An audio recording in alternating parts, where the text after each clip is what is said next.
Məsələ 3. 8 litrlik qab südü ilə doludur. 5 litrlik və 3 litrlik qablardan istifadə etməklə 4 litr südü necə ayırmaq olar? Həlli. Birinci götürüb 8 litrlikdən 5 litrliyi doldururuq. 8 litrlikdə qaldı 3 litr. 5 litrlik doldu. 5 litrlik də 5 litr süd oldu. Və 5 litrlikdən də tökürük 3 litrliyə doldururuq. 3 litrlikdə oldu 3 litr. 5 litrlikdən 3 töküldü, burada 2 litr qaldı. Deməli 8 eləyir yenə. İkinci etapda götürürük. 3 litrlikdəki 3 litri tökürük 8 litrliyə. 8 litrlikdə oldu 6 litr. Və 5 litrlikdəki südü, 5 litrlikdə 2 litr süd qalmışdı.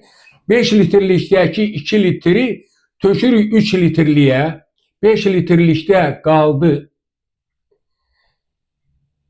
0 litr.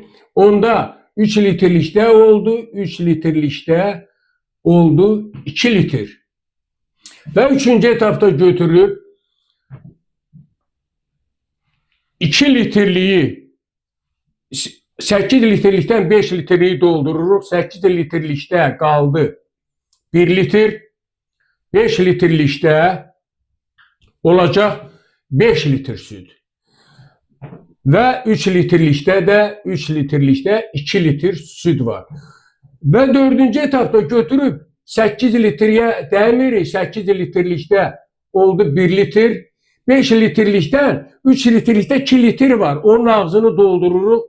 Onda burada 5 litrlikdə qaldı 4 litr. Çünki bu 3 litrlikdir. 1 litr yer var. Burada üçüncüdə 3 litrlikdə isə 3 litr süd oldu. Və 5 litrlik qabda 4 litr südü ayırmış olduq.